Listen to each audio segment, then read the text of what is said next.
حضرت سلطان محمود غزنوی، آپ کا دربار لگا ہوا تھا، آپ کے دل میں اشتیاق تھا حضرت خضر علیہ السلام کی زیارت ہو جائے، بڑی تڑپ تھی، بڑی ہوک تھی۔ اعلان کیا کہ کوئی طریقہ بنے حضرت خضر علیہ السلام کی زیارت ہو جائے، منہ مانگا انعام دوں گا۔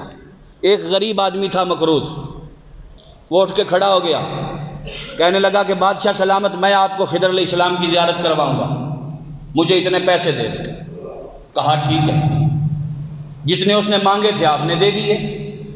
جب دے دیے وہ لے کے چلا گیا۔ آپ ضرورت مند آدمی تھا،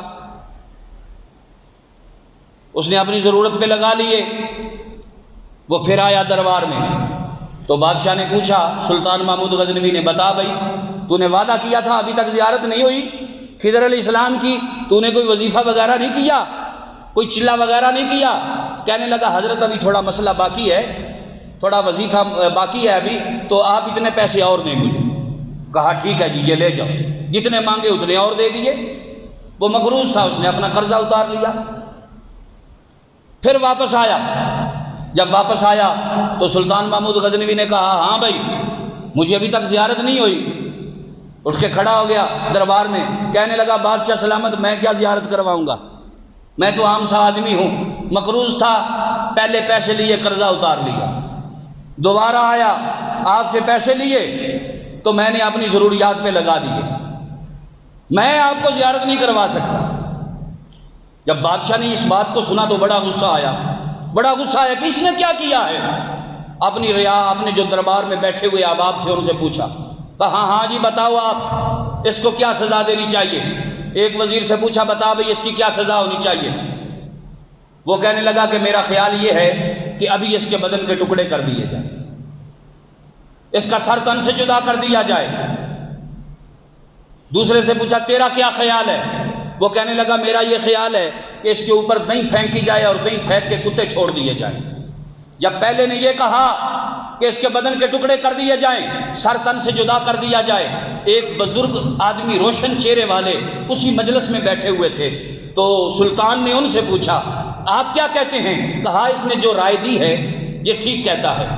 جب دوسرے نے کہا کہ دہی پھینک کے اوپر کتے چھوڑے جائیں، تو پھر ہاں جی بابا جی اب آپ کیا کہتے ہیں؟ فرمایا یہ ٹھیک کہتا ہے، اس نے جو رائے دی ہے یہ ٹھیک کہتا ہے۔ پھر سلطان محمود نے ایاز سے پوچھا، تم بتاؤ کیا کہتے ہو اس کے بارے میں؟ کہا بادشاہ سلامت، میں نے کیا کہنا ہے، ضرورت مند بندہ تھا، غریب بندہ تھا، اتنا مال لیا، تیرے خزانے سے گھٹ کچھ نہیں گیا، اس کا کام بن گیا، میرا یہ خیال ہے کہ اس کو معاف کر دیا جائے۔ بابا جی اب آپ کیا کہتے ہیں؟ تو وہ فرمانے لگے کہ میرا خیال یہ ہے کہ ایاز نے جو کہا ہے یہ بھی ٹھیک کہتے ہیں۔ یہ بھی بات کی سمجھ آئی کہ نہیں آئی؟ یہ بھی ٹھیک کہتے ہیں۔ تو سلطان کہنے لگا، بابا یہ کیا بات تو نے کر دی؟ اس نے کہا سر تن سے جدا کر دو، تو نے کہا ٹھیک کہتے ہیں، یہ بھی ٹھیک ہے۔ کسی نے کہا کتے چھوڑ دو، تو نے کہا یہ بھی ٹھیک ہے۔ اور ایاز نے کہا کہ اسے معاف کر دو، تو تو نے کہا کہ یہ بھی ٹھیک ہے۔ کوئی ایک رائے تو دینا، کوئی ایک مشورہ تو دینا۔ فرمایا بادشاہ سلامت، اصل بات یہ ہے کہ جس نے کہا اسے ذبح کر دو، اس کے بڑے کسائی تھے، ساری زندگی انہوں نے چھریاں چلائیں۔ عادتیں نسلوں کا پتہ دیتی ہیں، عادتیں نسلوں کا پتہ دیتی ہیں، جیسی عادتیں ہوں گی اس کی عادتیں اس کی نسلوں کی ترجمانی کریں گی۔ اس کے بڑے کسائی تھے، انہوں نے ساری زندگی چھریاں اور ٹوکے اور بغدے چلائے ہیں، وہی اثر اس میں آج بھی باقی ہے کہ اس کے متعلق اس نے کہا اس کو ذبح کر دو، اس کے ٹکڑے کر دو۔ اور جس نے کہا کہ اس پر کتے چھوڑے جائیں، اس کے بڑے جو تھے وہ بڑے بڑے بادشاہوں کے کتے نہلایا کرتے تھے۔ وہی اثر آج اس میں باقی ہے کہ جب آپ نے بات کی تو اس نے کہا کہ اس پر کتے چھوڑ دیے جائیں۔ اور ایاز جو ہیں یہ چونکہ سید ہیں، سید سخی اور فیاض ہوتے ہیں، تو انہوں نے اپنی نسل کا پتہ دیا ہے کہ اس کو معاف کر دیا جائے، اس کو معاف کر دیا جائے۔ جب آپ نے اتنی بات کی نا تو سلطان محمود غزنوی نے ایاز کی طرف دیکھا، کہا واہ ایاز، آپ سید زادے تھے، آج تک ہمیں اپنا آپ بتایا ہی نہیں ہے، آپ نے آج تک اپنا آپ ہمارے سامنے ظاہر ہی نہیں کیا۔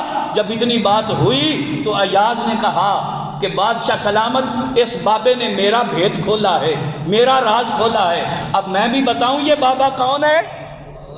میں بتاؤں یہ بابا کون ہے؟ کہا جی بتائیں یہ بابا کون ہے؟ فرمایا یہ بابا ہی تو حضرت خضر علیہ السلام ہے، یہی تو حضرت خضر علیہ السلام ہے۔ اور میاں عادتیں نسلوں کا پتہ دیتی ہیں، جو جس کے ساتھ ہوتے ہیں اسی طرح کی عادات اپناتے ہیں۔ لوگ کہتے تھے یہ یہود و نصارہ کی ایجنٹ ہے، آپ نہیں مانتے تھے، آپ کہتے تبدیلی آ گئی ہے، تبدیلی آ جائے گی، صاف اور شفاف چلے گی، یہی طریقے انصاف چلے گی۔ اب نسلوں کا پتہ چلا کہ نہ چلا؟ اسلام لانے پر پابندی لگا دی۔